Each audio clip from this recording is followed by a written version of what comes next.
Good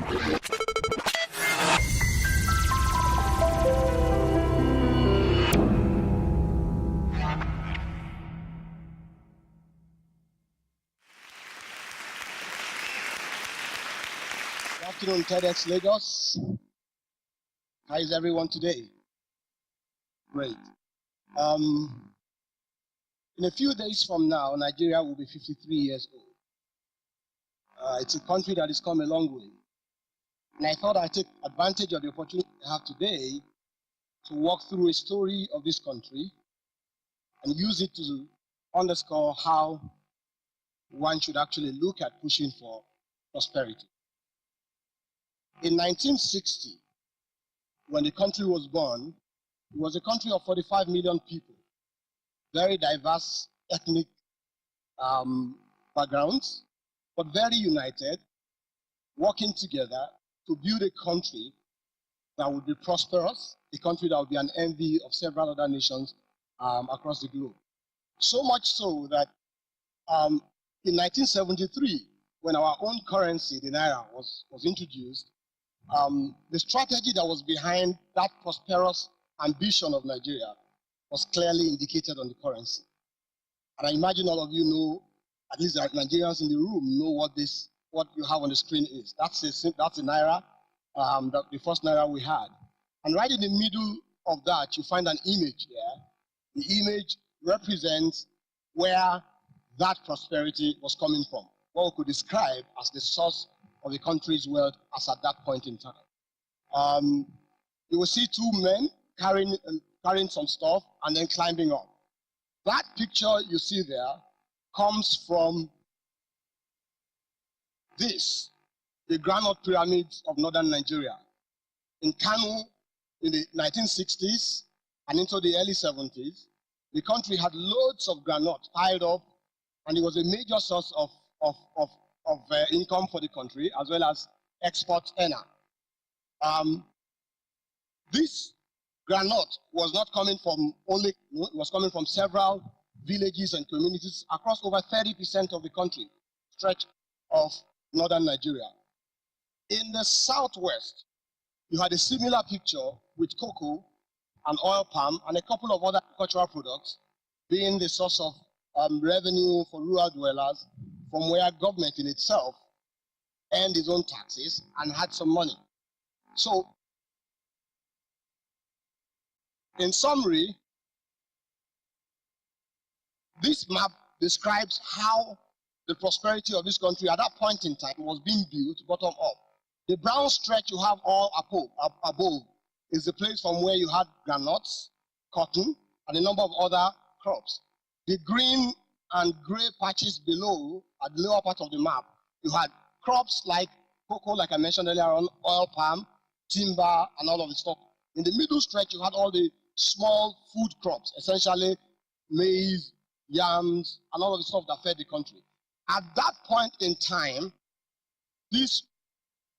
our economy was basically broad-based. The people were much stronger than the government.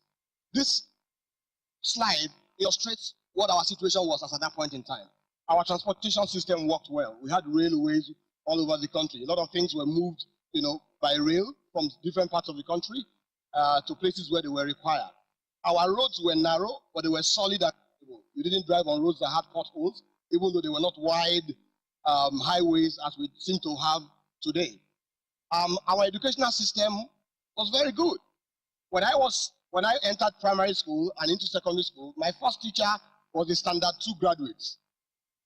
And that underscores the quality of education that Nigeria provided at that point in time.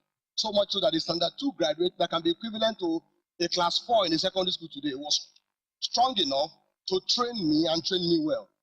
But it's a completely different story today. University of Ibadan, which is the image that you see here today, was one of the highest quality education providing institutions in the whole of Africa at that point in time. Our health system was robust. You could walk into our government health clinics and get properly treated and get good health care. Industry was a lot agro-based. Today, in those days, if you go around a lot of northern Nigeria, you found a lot of textile industries that were existent, using raw materials that came from the rural communities to create wealth and to create employment. So that was the picture of our country. and then our fortune changed. Our fortune changed because we then suddenly realized that oil that we had discovered, even in the 1968, we realized in the late 70s, oil can actually earn a lot of money. So we concentrated our effort, our attention focused on oil. So we commercialized oil very rapidly. We built very rapidly infrastructure to explore and export and earn foreign income from oil. It was good. It was good because it helped us to build a very central, strong government. A very central, strong government. So everybody took attention away from the small bits of income that were coming at rural level and was focusing more at the center. The government became richer and stronger than the people. It was a good result, like I said, but it was not without its own challenges. Then we began to see the emergence of evidences of poverty in the nation. Today, we see people who scavenge in this country after we had seen a lot of wealth coming from oil. Today, we see a lot of environmental degradation, as is pretty common in many of the societies where oil is explored, many of the communities where oil is explored today. Nigeria has become a lot more violent than it was before. Okay, bomb blasts are not uncommon in this nation today. Military is not an uncommon scene today. So one pauses and asks the question: is this country really on the journey of prosperity? Was that decision to concentrate our search for wealth in the country in one natural resource, was it a decision that was leading us in the right direction in terms of building a prosperous nation? The answer to my mind is no. And that's what has been driving me the last 1 decade about my thoughts and the things I have been trying to champion wherever I find myself to try and push for prosperity.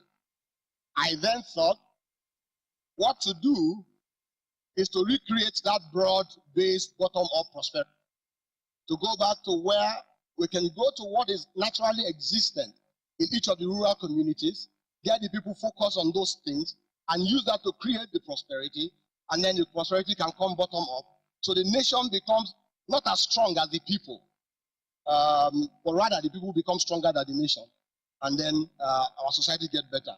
There's a huge potential to do this, because in our rural communities live over 56 million smallholders who actually can create that wealth that we're talking about.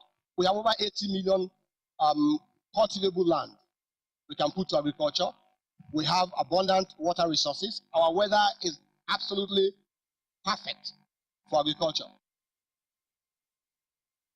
I'm going to share with you